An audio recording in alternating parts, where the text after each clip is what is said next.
ஒரு செல்ஃபி. எங்க திருந்தது நாமெல்லாம்?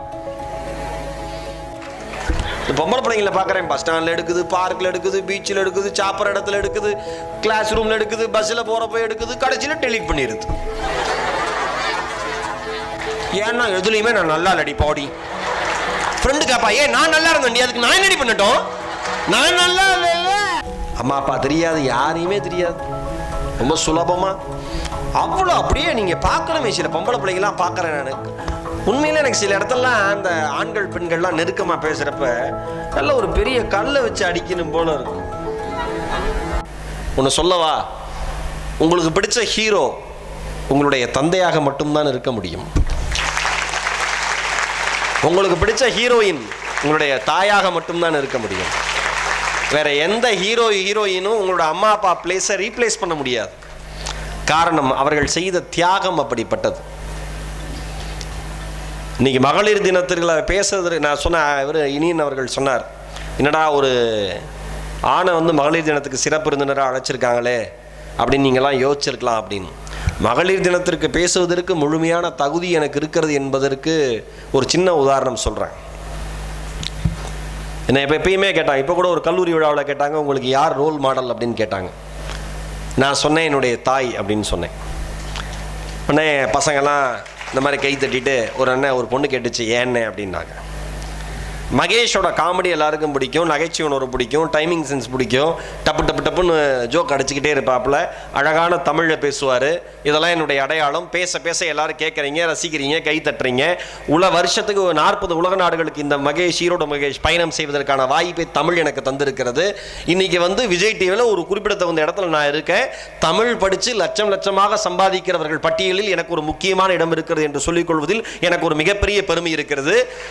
இவ்வளோ அழகா தமிழ் பேச வச்ச மகேஷ காரணம் யாருன்னா, இவ்வளோ அழகா தமிழ் பேச வச்சதுக்கு காரணம் வந்து அவங்களுடைய அம்மா. ஆனால் ஒன்று தெரியுமா சகோதரிகளே, என்னுடைய தாய்க்கு காது கேட்காது. அந்த தாய்க்கு காது கேட்காது என்பது எனக்கு புரிவதற்கே பல வருடங்கள் ஆச்சு. ஏன்னா எனக்கு காது கேட்கலங்கிற மாதிரி ஒரு நாள் கூட என் அம்மா என்னிடம் நடந்து கொண்டதே இல்லை. நானூறு அப்படிதான் ஒரு படம் வரும், நயன்தாரா வந்து லிப் ரீட் பண்ணி பேசுவாங்க. நீங்கள் பேசுவீங்க, யாராவது ஒருத்தர் பேசினாருன்னா அவங்க உதட்ட அசைய வச்சு அவங்க என்ன பேசுகிறாங்கிறதுக்கு பதில் சொல்லுவாங்க. அந்த நயன்தாராவை பிறந்த நாள் முதல் நான் பார்த்து கொண்டிருக்கிறேன். என்னுடைய தாய் தான். அந்த படம் எனக்கு எந்த ஒரு ஆச்சரியத்தையும் வாழ்க்கையில் ஏற்படுத்தவில்லை, எந்த ஒரு பாதிப்பையும் ஏற்படுத்தவில்லை. எனக்கு இவ்வளோ பெரிய தமிழ் ஆர்வம் வந்ததற்கு காரணம் என்னுடைய தாய். தமிழ் செய்யுள் பகுதிகளை வச்சுக்கிட்டு நீ அழகாக பேசுகிற, சொல்கிறாம்பாங்க. நானும் பயங்கரமாக சொல்லி காமிப்பேன். ஒரு நாள் கழித்து தான் எனக்கு தெரிஞ்சது என்னுடைய தாய்க்கு காது கேட்கலை அப்படின்னு சொல்லிட்டு. பெரிய ஆச்சரியம். அம்மாட்ட போய் கேட்டேன், அம்மா குழந்தை அழுதுச்சுனா தான் குழந்தை பசிக்குதுன்னு தெரியும் அம்மாவுக்கு, அப்போ தான் நான் வந்து பால் கொடுக்க முடியும். நான் அழறதே உனக்கு கேட்காதேம்மா, நீ எப்படிமா என்னுடைய பசியை நிறைவு செய்தான்னு கேட்டேன். அதுக்கு எங்கள் அம்மா சொன்னாங்க, நீ உனக்கு எப்போ பசிக்குன்னு எனக்கு தெரியாதடா செல்லோன்னாங்க. எதுக்கு ஒன்று அழ வச்சு சாப்பாடு கொடுக்கணும், அழறதுக்கு முன்னாடி நான் சாப்பாடு கொடுத்துருவேன்னாங்க. சகோதரிகளே, இந்த உலகத்தில் ஒரு தாய் செய்கிற சாதனை மாதிரி, ஒரு தாய் செய்கிற சேவை மாதிரி உலகத்தில் எந்த சமூக செயற்பாட்டாளராலும் செய்ய முடியாது என்பதை தயவு செய்து புரிந்து கொள்ளுங்கள். சில சமயம் யோசிப்பேன், நான் வந்து மீடியாவில் தான் இருக்கேன், நான் வந்து டிவி சினிமா சார்ந்த ஒரு மனிதன் தான். ஆனால் அது ஒரு பொழுதுபோக்காக மட்டும்தான் எடுத்துக்கணுங்கிறது என்னுடைய எண்ணம் எப்பயுமே. அதை வாழ்க்கையோடு எப்பயுமே நீங்கள் ஒப்பிடக்கூடாதுங்கிறதுல நான் ரொம்ப ரொம்ப தெளிவாக இருப்பேன். போகிற எல்லா மேடைகள்லையும் நான் சொல்லுவேன்,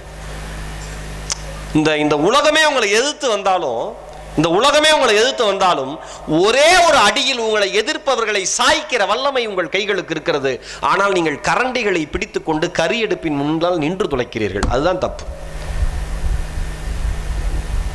ரொம்ப அழகாக சொன்னாங்களே, பொண்ணுக்கு சமைக்க தெரிஞ்சா அவங்களாம், நீங்களாம் அப்படி நினச்சிக்கிறீங்க.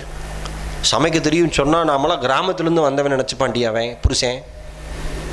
சமைக்க தெரியும்னு சொல்லாத, குழந்தைங்களை பார்த்துக்க தெரியும்னு சொல்லாத, வீடு பெருக்க கூட்ட தெரியும்னு சொல்லாத.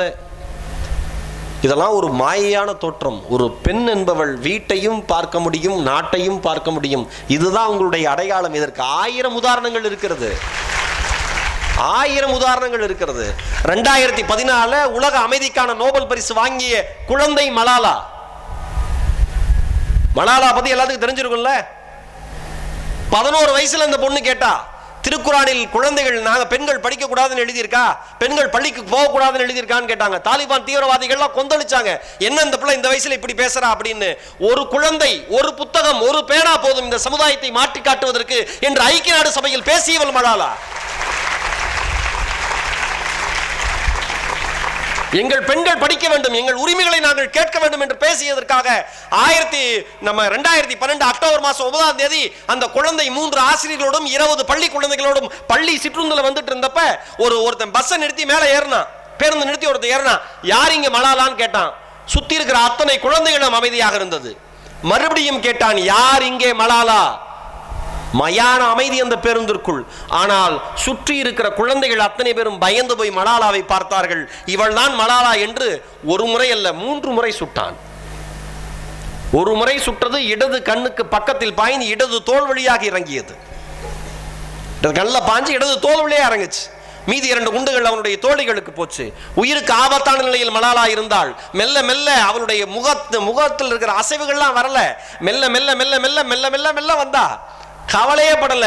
மீண்டு எழுந்து பேச துவங்குகிற பொழுது அவள் சொன்னாள், இந்த உலகமே எழுந்து கைத்திட்டு. என்ன தெரியுமா ஆச்சரியம் நண்பர்களே, இஸ்லாமிய சகோதரியான மலாலாவிற்கு இஸ்லாமிய சகோதரியான மலாலா குணமாக வேண்டும் என்று ஏகப்பட்ட தேவாலயங்களில் பிரேயர்ஸ் நடந்தது, பிரார்த்தனை நடந்தது.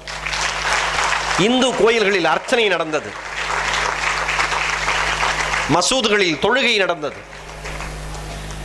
அந்த குழந்தை பேச ஆரம்பிச்சது சொன்னா, தீவிரவாதிகள் சுட்ட குண்டு எனக்குள் எந்த பாதிப்பையும் ஏற்படுத்தவில்லை.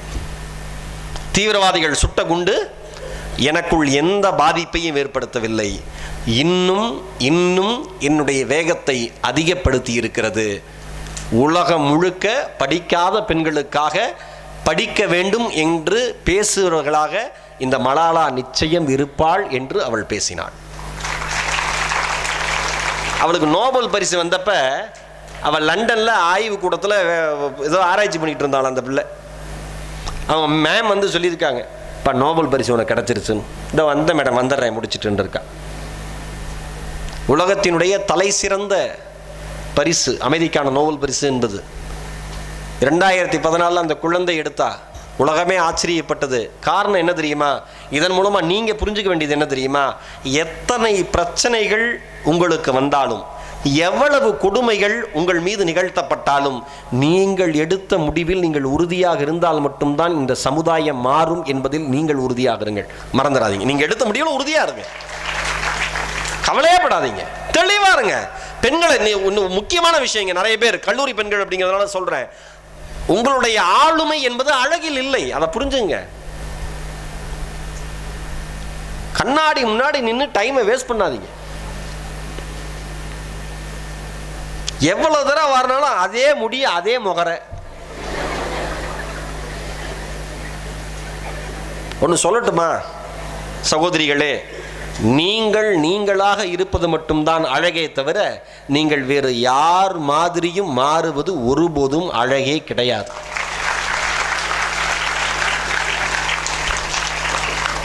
ஒரு கருப்பா இருக்கிற பெண் ஏன் வெள்ளையா மாறணும்னு நினைக்கிறீங்க?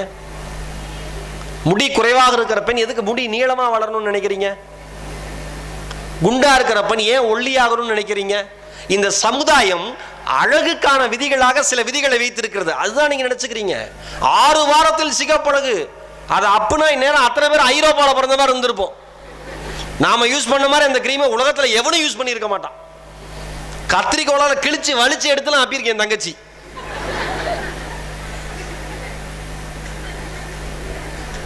அழகு என்பது உங்களுடைய புற தோற்றத்தில் இல்லை சகோதரிகளே, நீங்கள் உங்களை எப்படி கையாளுகிறீர்கள் என்கிற ஆளுமையில் தான் உங்களுடைய அழகு இருக்கிறதே தவிர வேற எதிலும் அழகு கிடையாது.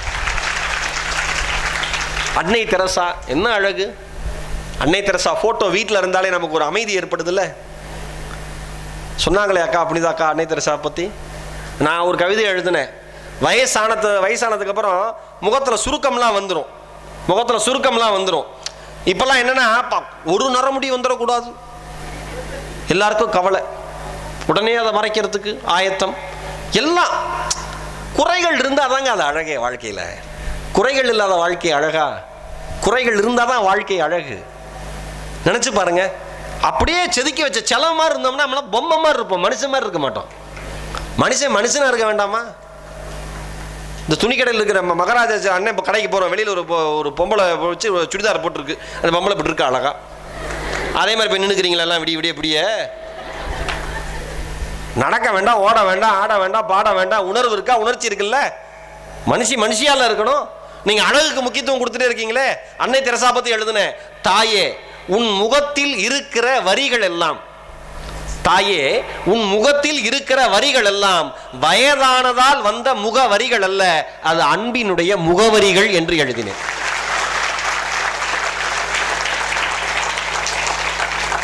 அன்னை தெரசா என்ன அழகு, அப்துல் கலாம் என்ன அழகு. அப்துல் கலாம் எல்லாருக்கும் பிடிச்சிருக்கே. அந்த ஓவியம் எப்படி பார்த்தாலும் அழகா இருக்கே.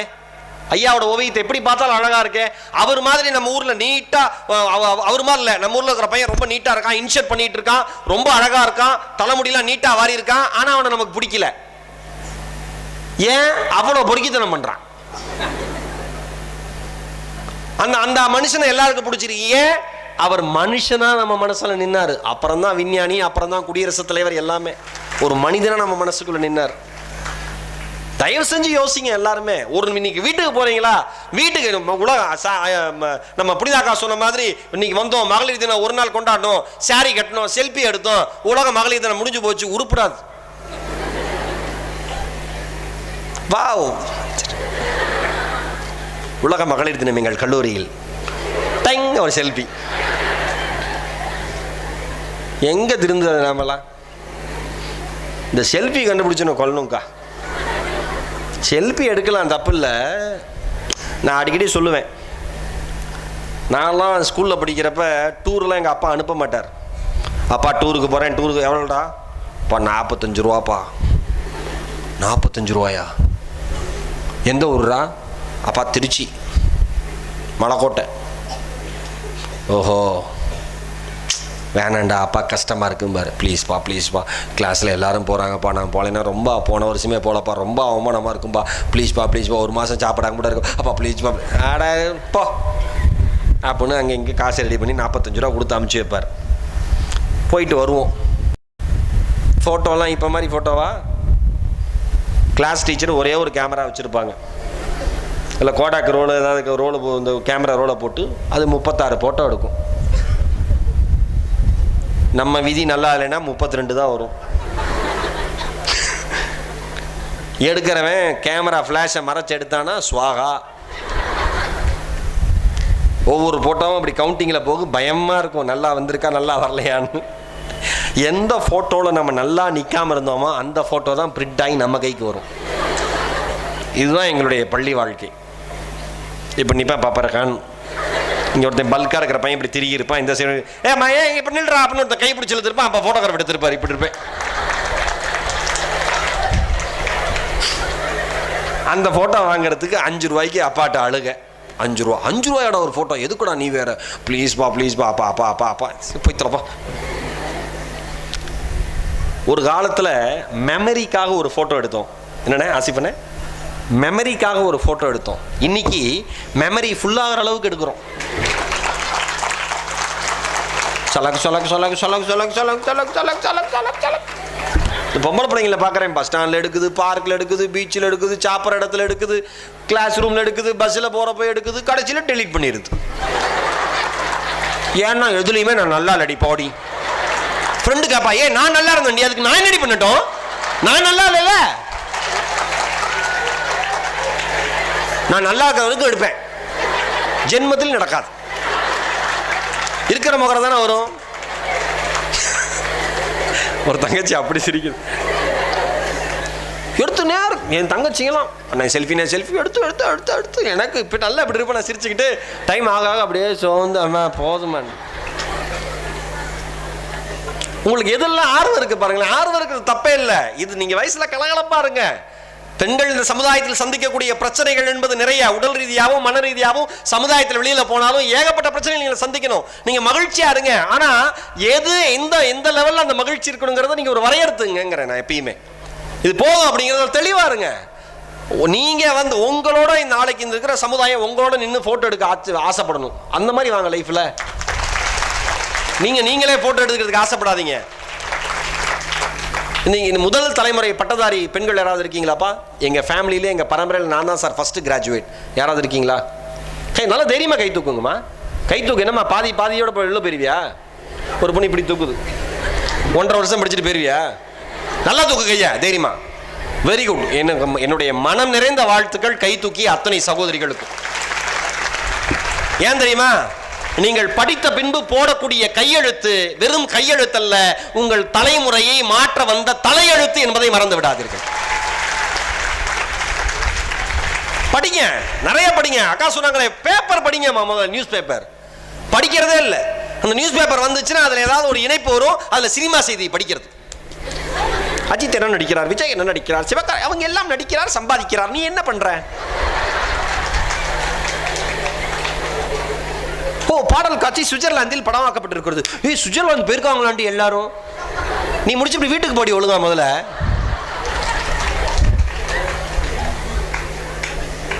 நான் என்ன தெரியுமா சொல்றேன், உங்களுக்கு பிடித்த நடிகர் திரையில வந்தா நீங்க கை தட்டுறீங்க, சந்தோஷப்படுறீங்க. உங்களுக்கு பிடிச்ச நடிகை வந்தா கை தட்டுறீங்க, சந்தோஷப்படுறீங்க.